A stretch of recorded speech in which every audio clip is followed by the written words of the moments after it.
ಈ ವಿಡಿಯೋದಲ್ಲಿ ಮಣ್ಣಿನ ಪಾತ್ರೆಗಳನ್ನು ಹೇಗೆ ಸೀಸನಿಂಗ್ ಮಾಡ್ಕೋಬೇಕು, ಅಡುಗೆ ಮಾಡುವಾಗ ಏನೇನು ಟಿಪ್ಸ್ ಫಾಲೋ ಮಾಡಬೇಕು, ಹೇಗೆ ತೊಳಿಬೇಕು, ಹೇಗೆ ಸ್ಟೋರ್ ಮಾಡಬೇಕು ಅನ್ನೋದು ತೋರಿಸ್ತೀನಿ. ಈ ಪಾತ್ರೆಗಳಲ್ಲಿ 2 ಕಲರ್ಸ್ ಬರ್ತಾವಲ್ಲ, ಯಾವುದಾದ್ರೂ ಯೂಸ್ ಮಾಡ್ಕೋಬೋದು. ನಾನು ಇವನು ತಗೊಳ್ಳುವಾಗ ಅವರು ಶಾಪ್ ಅವ್ರನ್ನ ಕೇಳಿದ್ದೆ ಹೇಗೆ ಸೀಸನಿಂಗ್ ಮಾಡಬೇಕು ಅಂತೇಳಿ. ಅದೇ ಥರನೇ ಇಲ್ಲಿ ಮಾಡ್ತಾ ಇದ್ದೀನಿ.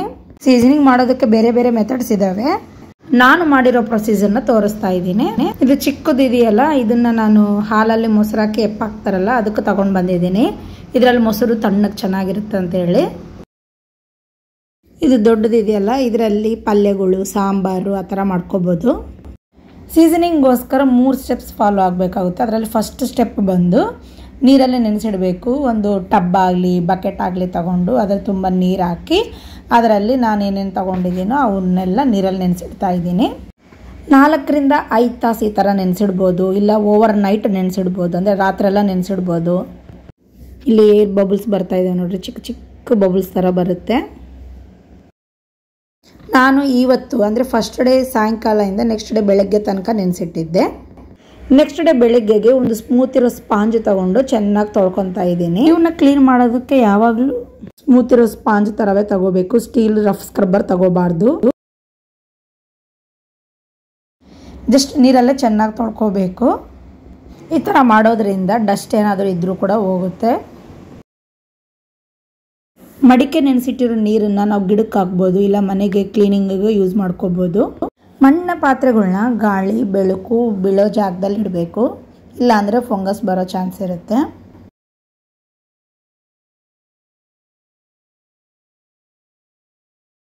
ನಾವು ಈ ಥರ ಸೀಸನಿಂಗ್ ಏನು ಮಾಡದೆ ಹಂಗೆ ಡೈರೆಕ್ಟಾಗಿ ಯೂಸ್ ಮಾಡೋಕ್ಕೆ ಹೋದರೆ ಸ್ಟವ್ ಮೇಲೆ ಇಟ್ಟಾಗ ಅದು ಒಡೆದೋಗೋ ಚಾನ್ಸ್ ಇರುತ್ತೆ. ಹಂಗಾಗಿ ಹಿಂಗೆ ನಾವು ಸೀಸನಿಂಗ್ ಮಾಡಿಕೊಂಡ್ರೆ ಜಾಸ್ತಿ ದಿನ ಬಾಳಿಕೆ ಬರ್ತದೆ. ನೀರಲ್ಲಿ ಚೆನ್ನಾಗಿ ತೊಳ್ಕೊಂಡ್ಮೇಲೆ ಬಿಸಿಲಿಗೆ ಇಟ್ಕೋಬೇಕು. ಬಿಸಿಲಲ್ಲಿ 3 ರಿಂದ 4 ತಾಸು ಇಟ್ಕೋಬೇಕು. ಬಿಸಿಲಿಲ್ಲ ಅಂದರೆ ಒಳಗಡೆ ಆದರೂ ಒಂದು 5-6 ತಾಸು ಇಟ್ಕೋಬೇಕು.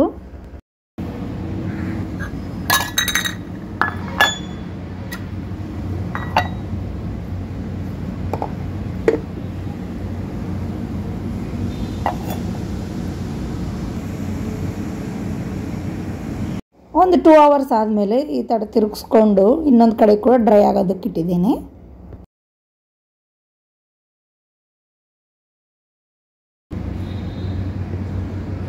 ಇವಾಗ ಸೆಕೆಂಡ್ ಸ್ಟೆಪ್ ಏನಂದರೆ ಎಣ್ಣೆ ಹಚ್ಕೋಬೇಕು. ಅಡುಗೆ ಮಾಡೋ ಎಣ್ಣೆ ಇರುತ್ತಲ್ಲ ಅದನ್ನು ಒಂದು ಚಿಕ್ಕ ಬಟ್ಲದಲ್ಲಿ ತೊಗೊಂಡಿದ್ದೀನಿ. ನಾನು ಒಂದು ಚಿಕ್ಕದು ಬಟ್ಟೆ ಆಗಲಿ ಇಲ್ಲಾಂದರೆ ಟಿಶ್ಯೂ ಆಗಲಿ ತೊಗೊಂಡು ಎಣ್ಣೆ ಎಲ್ಲ ಚೆನ್ನಾಗಿ ಹಚ್ಕೋಬೇಕು. ನಾನು 2 ತೊಗೊಂಡಿದ್ನಲ್ಲ, 2ಕ್ಕೂ ಇಲ್ಲಿ ಹಚ್ತಾ ಇದ್ದೀನಿ ಎಣ್ಣೆ.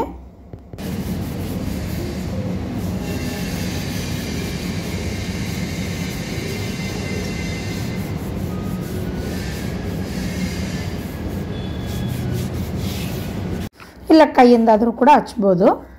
ಮಣ್ಣಿನ ಪಾತ್ರೆಯಲ್ಲಿ ಮಾಡಿದರೆ ಆಹಾರದ ಪೋಷಕಾಂಶಗಳು ಹಾಳಾಗೋದಿಲ್ಲ. ಮಣ್ಣಿನ ಪಾತ್ರೆ ಬಿಟ್ಟು ಈ ಥರ ಯಾವುದೇ ಪಾತ್ರೆ ಆಗಲಿ, ಅಲ್ಯೂಮಿನಿಯಂ, ನಾನ್ ಸ್ಟಿಕ್ ಆಗಲಿ, ಆ ಥರದ್ರಲ್ಲಿ ಮಾಡಿರೋ ಆಹಾರದಲ್ಲಿ ಪೋಷಕಾಂಶಗಳು ಸ್ವಲ್ಪ ಲಾಸ್ ಆಗುತ್ತೆ. ಅದೇ ಅಡ್ವಾಂಟೇಜು. ಈ ಮಣ್ಣಿನ ಪಾತ್ರೆಯಲ್ಲಿ ವಿಟಮಿನ್ಸ್ ಲಾಸ್ ಆಗೋದಿಲ್ಲ. ಎಲ್ಲ ಕಡೆ ಎಣ್ಣೆ ಚೆನ್ನಾಗಿ ಹಚ್ಚಿದ ಮೇಲೆ ಅದೆಲ್ಲ ಎಣ್ಣೆ ಎಳ್ಕೋಬೇಕು. ಹಂಗಾಗಲಿ ಒಂದು 3-4 ತಾಸು ಹಂಗೆ ಸೈಡ್ಗೆ ಇಟ್ಕೊಳ್ಳೋಣ. ಬಿಸಿಲಿಗಾದರೂ ಇಡ್ಬೋದು, ಇಲ್ಲ ಮನೆಯಲ್ಲಿ ಒಳಗಡೆ ಒಂದು ಸೈಡ್ಗಾದರೂ ಇಟ್ಕೋಬೋದು. ಇಲ್ಲಿ ನಿಧಾನಕ್ಕೆ ಡ್ರೈ ಆಗ್ತಾ ಬರ್ತಿದೆ ನೋಡ್ರಿ. ಸ್ಟೆಪ್ 3, 3ನೇ ಸ್ಟೆಪ್ ಏನಂದರೆ ಅಕ್ಕಿ ತೊಳೆದಿರೋ ನೀರಾಗಲಿ, ಇಲ್ಲಾಂದರೆ ಅನ್ನದ ಗಂಜಿ ಆಗಲಿ, ಇಲ್ಲಾಂದರೆ ನಾರ್ಮಲ್ ವಾಟರ್ ಆಗಲಿ, ಇಲ್ಲಾಂದರೆ ನೀರಲ್ಲಿ ಒಂದು 3-4 ಸ್ಪೂನಷ್ಟು ಅಕ್ಕಿ ಹಿಟ್ಟು ಮಿಕ್ಸ್ ಮಾಡಿಕೊಂಡು ಅದಾಗಲಿ, ಇದರಲ್ಲಿ ಯಾವುದಾದ್ರೂ ತಗೋಬೋದು. ನಾನಿಲ್ಲಿ ಅಕ್ಕಿ ತೊಳೆದಿರೋ ನೀರನ್ನು ಹಾಕ್ತಾ ಇದ್ದೀನಿ. ಅಕ್ಕಿನ ನಾನು ಹೆಂಗಿದ್ರು 3 ರಿಂದ 4 ಸಲ ತೊಳಿತೀನಲ್ಲ, ಆ ನೀರನ್ನ ಇದರಲ್ಲೇ ಹಾಕಿ ಸ್ಟವ್ ಮೇಲೆ ಲೋ ಫ್ಲೇಮಲ್ಲಿ ಕುದಿಸ್ಕೊತೀನಿ. ಇದು 3ನೇ ಸ್ಟೆಪ್. ಅನ್ನದ ಗಂಜಿ ಆದ್ರೆಗಿನ ಅಕ್ಕಿಯಲ್ಲಿ ನೀರು ಜಾಸ್ತಿ ಕ್ವಾಂಟಿಟಿಯಲ್ಲಿ ಹಾಕ್ಕೊಂಡು ನಮ್ಗೆ ಅವಾಗ ಗಂಜಿ ಜಾಸ್ತಿ ಬರುತ್ತಲ್ಲ, ಅದನ್ನು ತಗೊಂಡು ಯೂಸ್ ಮಾಡ್ಕೊಬೋದು.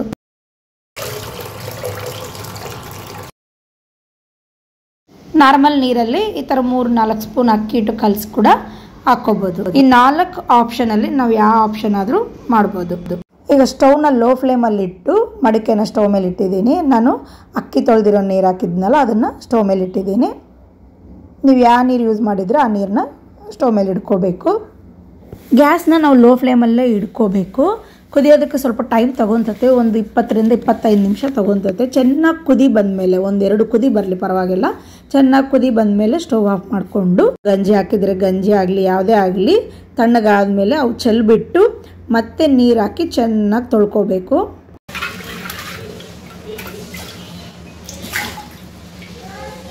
ಲಿಕ್ವಿಡು ಸೋಪು ಏನು ಬೇಕಾಗಿಲ್ಲ, ಸುಮ್ಮನೆ ನೀರಲ್ಲಿ ಹಂಗೆ ಸ್ಕ್ರಬ್ ಯೂಸ್ ಮಾಡಿ ಚೆನ್ನಾಗಿ ತೊಳ್ಕೊಬೇಕು. ಇದು ಚಿಕ್ಕದು ಮಣ್ಣಿನ ಪಾತ್ರೆ ಇತ್ತಲ್ಲ, ಇದಕ್ಕೆ ನಾವು ನೀರು ಹಾಕಿ ಕುದಿಸ್ಬೇಕಾಗಿಲ್ಲ, ಸ್ಟೆಪ್ 3 ಬೇಕಾಗಿಲ್ಲ. ಇದಕ್ಕೆ ಸ್ಟವ್ ಮೇಲೆ ಇಟ್ಟು ನಾವೇನು ಅಡುಗೆ ಮಾಡೋದಿಲ್ಲಲ್ಲ ಇದರಲ್ಲೇ, ಹಂಗಾಗಿ ಜಸ್ಟ್ ಮೊಸರು ಮಾಡೋದಕ್ಕೆ ತಗೊಂಡಿದ್ದೀನಿ. ನಾನ್ ಸ್ಟಿಕ್ ಪಾತ್ರೆ ಥರ ರೆಡಿ ಆಗಿದೆ.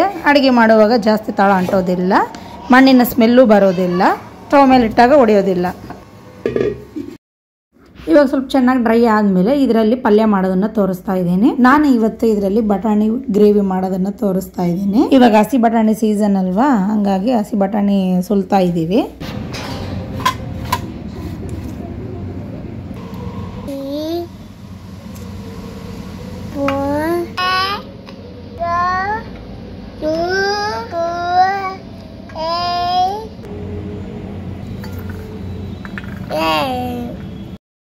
ಬಟಾಣಿ ಗ್ರೇವಿಗೋಸ್ಕರ ಬಟಾಣಿ ಎಲ್ಲ ಸುಲಿದಿಟ್ಕೊಂಡಿದ್ದೀವಿ. ಇವಾಗ ಒಂದು ಮಿಕ್ಸಿ ಜಾರಲ್ಲಿ ಶುಂಠಿ ಬೆಳ್ಳುಳ್ಳಿ ಹಾಕ್ಕೊಂಡು ಫಸ್ಟ್ ಒಂದು ರೌಂಡ್ ಮಿಕ್ಸಿ ಮಾಡ್ಕೊತೀನಿ.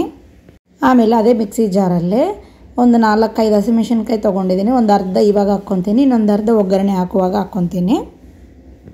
ಒಂದು 2-3 ಹಸಿಮೆಣಸಿನ್ಕಾಯಿ ಮಿಕ್ಸಿ ಜಾರಲ್ಲಿ ಹಾಕ್ಕೊಂಡ್ಮೇಲೆ ಸ್ವಲ್ಪ ತೆಂಗಿನ ತುರಿ, ಅದೇ ಹಸಿ ಕೊಬ್ಬರಿ ಅಂತೀವಲ್ಲ, ಅದನ್ನು ಹಾಕ್ಕೊಂಡಿದ್ದೀನಿ. ಹಂಗೆ ಸ್ವಲ್ಪ ಕೊತ್ತಂಬರಿ ಹಾಕ್ಕೊಂಡು ಒಂದು ರೌಂಡ್ ಮಿಕ್ಸಿ ಮಾಡಿಕೊಂಡು ಮತ್ತು ಸ್ವಲ್ಪ ನೀರು ಸೇರಿಸ್ಕೊಂಡು ನುಣ್ಣಗೆ ಮಿಕ್ಸಿ ಮಾಡ್ಕೋಬೇಕು.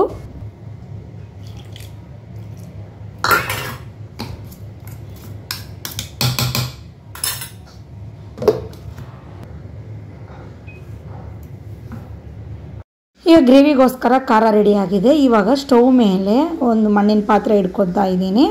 ಸ್ಟವ್ನ ಲೋ ಫ್ಲೇಮಲ್ಲೇ ಇಟ್ಕೋಬೇಕು, ಹೈ ಫ್ಲೇಮಲ್ಲೇ ಇಟ್ಕೋಬಾರ್ದು. 3 ಸ್ಪೂನಷ್ಟು ಎಣ್ಣೆ ಹಾಕಿದ್ದೀನಿ. ಇಲ್ಲಿ ಪಾತ್ರೆ ಬಿಸಿ ಆಗೋದಕ್ಕೆ ಸ್ವಲ್ಪ ಟೈಮ್ ತೊಗೊತದೆ. ಒಂದು ಸಲ ಬಿಸಿ ಆದರೆ ಇನ್ನು ಬೇಗ ಆಗುತ್ತೆ ಅಡುಗೆ. ಎಣ್ಣೆ ಕಾದ ನಂತರ 1 ಸ್ಪೂನ್ ಜೀರಿಗೆ ಹಾಕ್ಕೊಂಡು ಈರುಳ್ಳಿ ಹಾಕ್ಕೊತಾ ಇದ್ದೀನಿ. ಈ ಥರ ಪಾತ್ರೆಯಲ್ಲಿ ಅಡುಗೆ ಮಾಡುವಾಗ ವುಡನ್ ಸ್ಪೂನ್ ಯೂಸ್ ಮಾಡೋದು ಬೆಸ್ಟ್, ಅದೇ ಮರದ ಚಮಚ. ನಾನ್ ಸ್ಟಿಕ್ ಪಾತ್ರೆಗೆ ಇವೇ ಯೂಸ್ ಮಾಡ್ತೀವಲ್ಲ, ಇವಕ್ಕೆ ಇವನ್ನೇ ಯೂಸ್ ಮಾಡಬೇಕಾಗುತ್ತೆ. ಈರುಳ್ಳಿ ಸ್ವಲ್ಪ ಫ್ರೈ ಆದಮೇಲೆ ನಾವು ಹಸಿಮೆಣಸಿನ್ಕಾಯಿ ಸ್ವಲ್ಪ ಸೈಡಿಗೆ ತೆಗೆದಿದ್ವಲ್ಲ ಅವನ್ನ ಹಾಕಿದ್ದೀನಿ.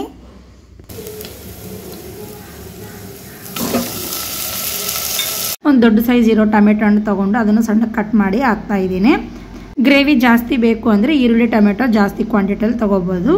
ಟೊಮೆಟೊ ಹಣ್ಣು ಸಾಫ್ಟ್ ಆದಮೇಲೆ ಒಂದು ಅರ್ಧ ಸ್ಪೂನ್ ಜೀರಿಗೆ ಪುಡಿ, ಒಂದು ಅರ್ಧ ಸ್ಪೂನ್ ಅರಿಶಿಣ, ಒಂದು ಅರ್ಧ ಸ್ಪೂನ್ ಧನಿಯಾ ಪುಡಿ, ಒಂದು ಅರ್ಧ ಸ್ಪೂನು ಕರಿಮೆಣಸು ಪುಡಿ, ಅದೇ ಪೆಪ್ಪರ್ ಪೌಡರ್ ಹಾಕಿ ಒಂದು ಸಲ ಎಲ್ಲ ಕೈ ಆಡಿಸ್ತಾ ಇದ್ದೀನಿ.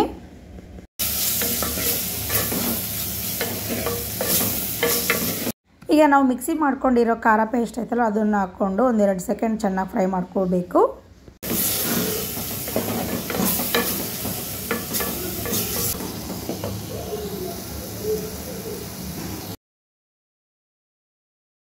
ಈಗ ರುಚಿಗೆ ತಕ್ಕಷ್ಟು ಉಪ್ಪು ಹಾಕ್ಕೊಂಡು ಮಿಕ್ಸಿ ಜಾರಲ್ಲಿ ಸ್ವಲ್ಪ ನೀರು ಹಾಕ್ಕೊಂಡು ಅದನ್ನು ಹಾಕ್ಕೊತಾ ಇದ್ದೀನಿ.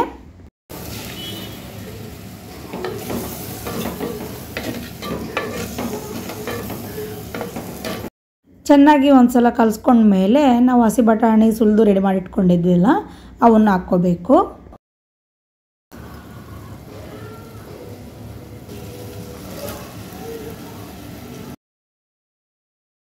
ಹಸಿ ಬಟಾಣಿ ಹಾಕಿದ್ಮೇಲೆ ಚೆನ್ನಾಗಿ ಈ ಥರ ಕಲಿಸ್ಕೊಂಡು ಇನ್ನೊಂದು ಸ್ವಲ್ಪ ನೀರು ಹಾಕ್ಕೊತಾ ಇದ್ದೀನಿ. ನಮಗೆ ಗ್ರೇವಿ ತಿಕ್ನೆಸ್ ಎಷ್ಟು ಬೇಕೋ ಅಷ್ಟು ನಾನು ಟೀ ಗ್ಲಾಸಿಂದ 1-2 ಗ್ಲಾಸ್ ಅಷ್ಟು ನೀರು ಹಾಕಿದ್ದೀನಿ.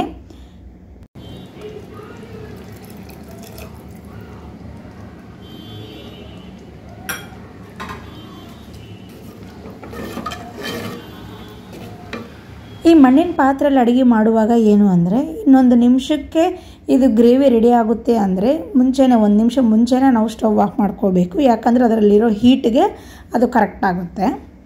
ಇನ್ನೊಂದು ಮೆಥಡ್ ಏನು ಅಂತಂದರೆ ಗ್ರೇವಿ ಕರೆಕ್ಟಾಗಿ ಆಗಿದೆ ಅಂತಂದಾಗ ಸ್ಟವ್ ಆಫ್ ಮಾಡ್ಕೊಂಡ್ಬಿಟ್ಟು ಇಮಿಡಿಯೇಟಾಗಿ ಇನ್ನೊಂದು ಪಾತ್ರೆಯಲ್ಲಿ ತಕ್ಕೋಬೇಕು. ಇಲ್ಲಾಂದರೆ ಮತ್ತೆ ಜಾಸ್ತಿ ಬೇಯ್ದು ಬಿಡ್ತೈತಲ್ಲ, ಹಂಗಾಗಿ ಲಾಸ್ಟ್ಗೆ ಇನ್ನು ಅರ್ಧ ಸ್ಪೂನಷ್ಟು ಗರಂ ಮಸಾಲ, ಒಂದು ಅರ್ಧ ಸ್ಪೂನಷ್ಟು ನಾನಿಲ್ಲಿ ಬಟರ್ ಹಾಕಿದ್ದೀನಿ. ಬೆಣ್ಣೆ, ಬಟರು, ತುಪ್ಪ ಯಾವುದಾದ್ರೂ ಹಾಕ್ಕೋಬೋದು. ಈಗ ಈ ಪಾತ್ರೆಗಳನ್ನ ಯಾವ ಥರ ತೊಳ್ಕೊಬೇಕು ಅಂತ ತೋರಿಸ್ತಾ ಇದ್ದೀನಿ. ಇವಕ್ಕೆ ನಾವು ಪಾತ್ರೆ ತೊಳೆಯೋ ಸೋಪು, ಪಾತ್ರೆ ತೊಳೆಯೋ ಲಿಕ್ವಿಡು ಆ ಥರ ಯಾವೂ ಯೂಸ್ ಮಾಡಬಾರ್ದು. ಯಾಕೆ ಅಂದರೆ ಆ ಫ್ಲೇವರ್ ಎಲ್ಲ ನಾವು ಮತ್ತೆ ಇದರಲ್ಲಿ ಅಡುಗೆ ಮಾಡುವಾಗ ಅದು ಫ್ಲೇವರು ಸ್ಮೆಲ್ಲು ಬರುತ್ತೆ. ಹಂಗಾಗಿ ಸ್ಮೂತ್ ಇರೋ ಸ್ಕ್ರಬ್ ಯಾವುದಾದ್ರೂ ತಗೊಂಡು ವಾಶ್ ಮಾಡ್ಕೋಬೇಕಷ್ಟೆ. ಪಾತ್ರೆಯಲ್ಲಿ ಇನ್ನೂ ಏನಾದರೂ ಎಣ್ಣೆ ಅಂಟ್ಕೊಂಡಿದ್ರೆ, ಇಲ್ಲ ಅಂದರೆ ಮಸಾಲ ಸ್ಮೆಲ್ ಜಾಸ್ತಿ ಬರ್ತಾ ಇದ್ದರೆ ಸ್ವಲ್ಪ ನೀರು ಹಾಕಿ ನೆನೆಸಿಟ್ಟು ಆಮೇಲೆ ಉಪ್ಪು, ನಿಂಬೆಹಣ್ಣು ಹಾಕಿ ತೊಳಿಬೋದು. ಬೇಕಂದರೆ ವಡೆ ಹಿಟ್ಟು, ಅದೇ ಕಡಲೆ ಹಿಟ್ಟು ಅಂತೀವಲ್ಲ ಅದಾಗಲಿ, ಸ್ವಲ್ಪ ಅಕ್ಕಿ ಹಿಟ್ಟಾಗಲಿ ಹಾಕಿ ತೊಳ್ಕೊಬೋದು. Besan flour or rice flour ಯಾವುದಾದ್ರೂ ಯೂಸ್ ಮಾಡ್ಕೋಬೋದು. ಟಿಪ್ಸ್ ಎಲ್ಲ ಇವಾಗ ಇನ್ನೊಂದ್ಸಲ ಹೇಳ್ಬಿಡ್ತೀನಿ. ಈ ಮಣ್ಣಿನ ಪಾತ್ರೆಗಳು ಯೂಸ್ ಮಾಡಬೇಕು ಅಂದರೆ ಖಂಡಿತವಾಗೂ ಸೀಸನಿಂಗ್ ಮಾಡ್ಕೋಬೇಕು. ನಾನು ತೋರಿಸಿರೋ 3 ಸ್ಟೆಪ್ಸು. ವುಡನ್ ಸ್ಪೂನ್ಸೇ ಯೂಸ್ ಮಾಡಬೇಕು. ಆದಷ್ಟು ಸ್ಟವ್ನ ಲೋ ಫ್ಲೇಮಲ್ಲೇ ಇಟ್ಕೊಂಡು ಅಡುಗೆ ಮಾಡ್ಕೊಳ್ಳೋದು ಬೆಸ್ಟು. ಈ ಪಾತ್ರೆಗಳನ್ನ ಕ್ಲೀನ್ ಮಾಡೋದಕ್ಕೆ ಸ್ಮೂತ್ ಇರೋ ಸ್ಪಾಂಜ್ ಸ್ಕ್ರಬ್ ಥರ ಇರೋವೇ ಯೂಸ್ ಮಾಡಬೇಕು. ತೆಂಗಿನಕಾಯ್ದು ಪೀಚ್ ಆಗಲಿ ಸ್ಕ್ರಬ್ ಆಗಲಿ ಬರ್ತಾವಲ್ಲ ಅವಾದ್ರೂ ಯೂಸ್ ಮಾಡ್ಕೋಬೋದು. ಯಾವುದೇ ಥರ ಲಿಕ್ವಿಡ್ಸು, ಸೋಪ್ಸು ಯೂಸ್ ಮಾಡಬಾರ್ದು. ನೀರಲ್ಲಿ ತೊಳೆದ ನಂತರ ಗಾಳಿ, ಬೆಳಕು ಬೀಳೋ ಥರ ಇಡಬೇಕು. ಇನ್ನೊಂದು ಟಿಪ್ ಏನಂದರೆ, ಒಂದ್ಸಲ ನಾವು ಈ ಪಾತ್ರೆಯಲ್ಲಿ ಏನಾದರೂ ಗ್ರೇವಿ, ಮಸಾಲ ಐಟಮ್ ಮಾಡಿದ್ಮೇಲೆ ಅದೇ ಪಾತ್ರೆಯಲ್ಲಿ ನಾವು ಏನಾದರೂ ಸ್ವೀಟ್ ಐಟಮ್ ಮಾಡ್ಕೋಬೇಕು ಅಂತಂದರೆ ಆ ಪಾತ್ರೆಯಲ್ಲಿ ಸ್ವಲ್ಪ ನೀರು ಹಾಕಿ ಸ್ಟವ್ ಮೇಲೆ ಇಟ್ಟು ಕುದಿಸ್ಬೇಕು. ಆಮೇಲೆ ಆ ನೀರು ಚೆಲ್ಬಿಟ್ಟು ಅದರಲ್ಲಿ ಸ್ವೀಟ್ ಮಾಡ್ಕೋಬೇಕು. ಯಾಕಂದರೆ ಆ ಮಣ್ಣಿನ ಪಾತ್ರೆಯಲ್ಲಿ ಆ ಮಸಾಲ ಫ್ಲೇವರ್ಸ್ ಇರ್ತವೆ. ಮಡಿಕೆ ತೊಗೊಂಡು ಭಾಳ ದಿನ ಆಗಿತ್ತು, ಯೂಸ್ ಮಾಡಿಲ್ಲ, ಫಂಗಸ್ ಥರ ಏನಾದರೂ ಅನ್ಸಿದ್ರೆ ಅದ್ರ ತುಂಬ ನೀರು ಹಾಕಿ, ಉಪ್ಪು, ಸ್ವಲ್ಪ ನಿಂಬೆಹಣ್ಣು ಹಾಕ್ಬಿಟ್ಟು ಕುದಿಸ್ಕೊಂಡು ಸ್ಟವ್ ಆಫ್ ಮಾಡಿಕೊಂಡು ಆ ನೀರು ತಣ್ಣಗಾದ್ಮೇಲೆ ತೆಗೆದುಬಿಟ್ಟು ಮತ್ತೆ ಯೂಸ್ ಮಾಡ್ಕೋಬೋದು ಆ ಮಡಿಕೆನ. ಈ ಕ್ಲೇ ಪಾಟ್ಸ್ ಮ್ಯಾರಿನೇಷನ್ ಮಾಡೋದಕ್ಕೆ, ಏನಾದರೂ ನೆನೆಸಿಡೋದಕ್ಕೆ ಬರೋದಿಲ್ಲ. ಯಾಕಂದರೆ ಇದರಲ್ಲಿ ಕೂಲಿಂಗ್ ಪ್ರಾಪರ್ಟೀಸ್ ಇರೋದ್ರಿಂದ ಮತ್ತೆ ಅಡುಗೆ ಮಾಡುವಾಗ ಅವು ಹೀಟ್ ಆಗೋದಕ್ಕೆ ತುಂಬ ಟೈಮ್ ತಗೊಂತತೆ. ಬೇರೆ ಏನಾದರೂ ಸ್ಟೀಲಿನ ಪಾತ್ರೆಯಲ್ಲಿ ಮ್ಯಾರಿನೇಷನ್ ಮಾಡಿಕೊಂಡು ಈ ಮಣ್ಣಿನ ಪಾತ್ರೆಯಲ್ಲಿ ಅಡುಗೆ ಮಾಡ್ಕೋಬಹುದು. ಅನ್ನ ಮಾಡ್ಕೋಬೇಕಂದ್ರೂ ಅಷ್ಟೇ, ಬೇರೆ ಪಾತ್ರೆಯಲ್ಲಿ ಅಕ್ಕಿ ತೊಳೆದು ನೆನೆಸಿಟ್ಟು ಆಮೇಲೆ ಈ ಮಣ್ಣಿನ ಪಾತ್ರೆಯಲ್ಲಿ ಹಾಕಿ ಅನ್ನ ಮಾಡ್ಕೋಬಹುದು. ಬೇಸಿಗೆ ಕಾಲದಲ್ಲಿ ನೀರು ಕುಡಿಯೋದಕ್ಕೆ ಈ ಥರ ಪಾಟ್ ತಗೊಬರ್ತೀವಲ್ಲ, ಅವನ್ನಾದರೆ ಒಂದು 12 ಅವರ್ಸಿಂದ 20 ಅವರ್ಸ್ ತನಕ ನೀರಲ್ಲೇ ನೆನೆಸಿಟ್ಟು ಆಮೇಲೆ ತೊಳೆದು ಯೂಸ್ ಮಾಡ್ಬೋದು. ಕರೆಂಟ್ ಸ್ಟವ್ ಮೇಲೆ ಡೈರೆಕ್ಟಾಗಿ ಕ್ಲೇ ಪಾಟ್ ಇಟ್ಟು ಅಡುಗೆ ಮಾಡೋದಕ್ಕೆ ಬರೋದಿಲ್ಲ. ಹೊಗೆ ಬರೋದು, ಕ್ರ್ಯಾಕ್ಸ್ ಆಗೋದು ಆಗುತ್ತೆ. ಪಾತ್ರೆನ ಸ್ಟವ್ ಮೇಲೆ ಇಟ್ಟಿದ ತಕ್ಷಣವೇ ಆಯಿಲ್ ಹಾಕಬೇಕು. ಇಲ್ಲ ಅಂದರೆ ಪಾತ್ರೆಯಲ್ಲಿ ಆಯಿಲ್ ಹಾಕಿದ್ಮೇಲೆ ಸ್ಟವ್ ಮೇಲೆ ಇಡ್ಬೋದು.